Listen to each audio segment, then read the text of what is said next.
Hello, नमस्ते, सत श्री अकाल। आज के गॉसिप में आप सबका स्वागत है। तो गॉसिप तो वैसे बहुत ही ज़्यादा सेंसिटिव है आज, क्योंकि आज एक नई खबर सामने आई है।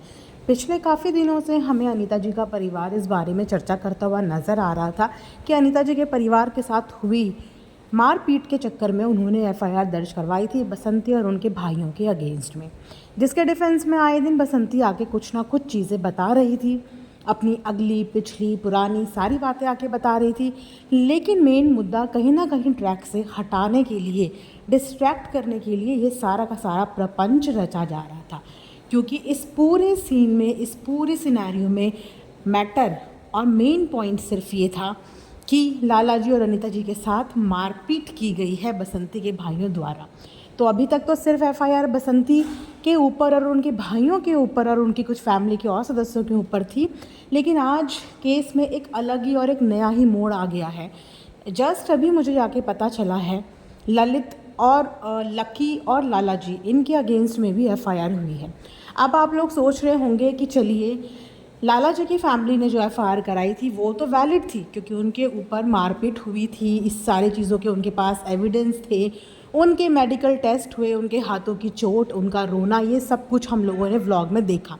लेकिन ये क्या, लाला जी, लकी और ललित, इनके ऊपर कौन सी एफआईआर हो गई है?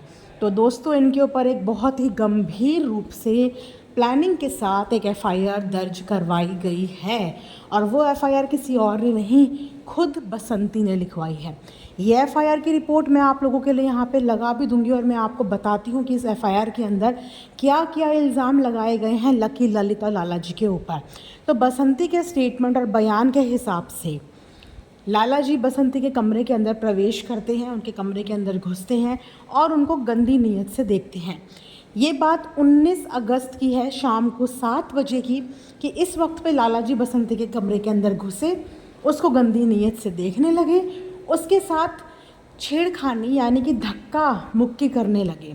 उसके बाद जब बसंती ने हल्ला मचाया, हल्ला मचाने के बाद ललित और लकी आते हैं, जहाँ पे तीनों के तीनों बाप बेटे मिलके ये बोलते हैं कि इसके कपड़े उतार के इसको बाहर खड़ना चाहिए, ये डायन है और इसके साथ ऐसा ही होना चाहिए।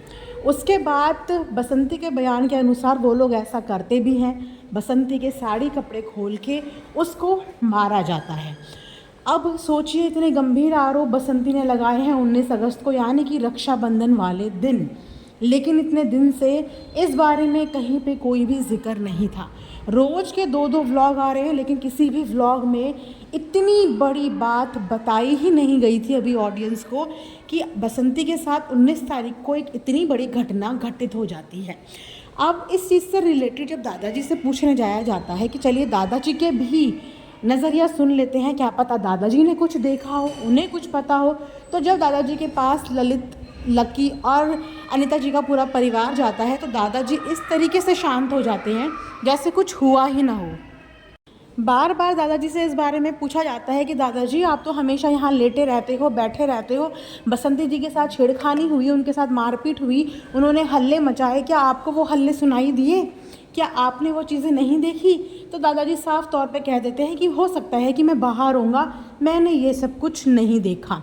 इतने गंभीर आरोप लगे गए हैं दादाजी के खुद के पोतों के ऊपर, उनके बेटे के ऊपर, लेकिन उसके बाद भी दादाजी मुंह में पान डाल के बैठे हुए हैं, यानी कि वो कुछ बोलना नहीं चाहते। सिर्फ बसंती के लिए वो अपने पूरे परिवार को बर्बाद करने के लिए तैयार हैं। तो ये कौन सा प्यार और ये कौन सा दुलार है, मुझे समझ में नहीं आया कि उन्होंने बसंती के खिलाफ हर कोई, चाहे कोई भी हो, लेकिन बसंती के अगेंस्ट वो कभी जा ही नहीं सकते। ऐसी किस बात का उन्हें डर है, ऐसी कौन सी मोह माया उनको है, कौन सी 2 रोटी की उन्हें टेंशन है कि वो 2 रोटी उन्हें बसंती के अलावा कोई खिला नहीं सकता? क्या लाला जी का परिवार दादाजी को 2 रोटी नहीं खिला सकता? सिर्फ एक रोटी के लिए दादाजी अपने ज़मीर को बेच चुके हैं, अपने बच्चों के फ्यूचर, उनके करियर, सबको दाव पे लगाने को तैयार है। अगर कि ये एलिगेशन सच होते तो इसमें कोई भी दिक्कत नहीं थी, कि सच्चाई के लिए, न्याय के लिए हर कोई आवाज़ खड़ी करता है। लेकिन सरासर यूट्यूब में हमने वीडियो के माध्यम से ये देखा है कि लगे हुए सारे आरोप झूठ हैं। इतने दिन से वीडियोस आ रही है, जिस इंसान के साथ मारपीट होती है, जिसके साथ इतनी बुरी बुरी घटना होती है, क्या वो इंसान प्रॉपर वीडियोस बना पाता है? क्या वो इंसान ठीक से बोल पाता है, लड़ पाता है?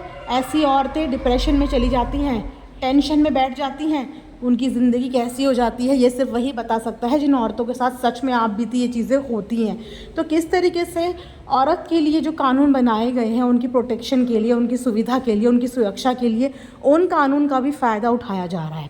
खैर, आप लोग ज़रूर कमेंट्स में बताना कि इन सब चीज़ों के बाद आप लोगों का क्या कहना है। मुझे बहुत ज़्यादा शॉक लगा और इस तरीके की औरतों को मैं बिल्कुल भी सपोर्ट नहीं करती जो अपनी आड़ में सिर्फ खुद को बचाने के लिए बाकी सारी दुनिया की धज्जियाँ उड़ाने के लिए तैयार रहती हैं, अपने खुद के परिवार की धज्जियाँ उड़ाने के लिए तैयार रहती हैं। और इस तरीके की जो FIR है इसको मैं बिल्कुल बेबुनियाद और झूठा बोलूँगी, क्योंकि मैंने यहाँ पे वीडियो के माध्यम से ये चीज़ें देखी हैं कि उनके साथ पिछले 4-5 दिनों में ऐसा कोई एविडेंस हमें वीडियो में नहीं दिखा। उनकी आवाज़, उनकी बॉडी लैंग्वेज सब कुछ नॉर्मल थी। तो 19 तारीख को इतनी बड़ी घटना जिस औरत के साथ होती है वो औरत इस तरीके से प्रॉपर वीडियो नहीं बनाती है, लड़ाइयाँ नहीं करती है। आप लोगों का क्या कहना है कमेंट सेक्शन में ज़रूर बताएं। आज की गॉसिप यहीं पे ख़त्म की जाती है।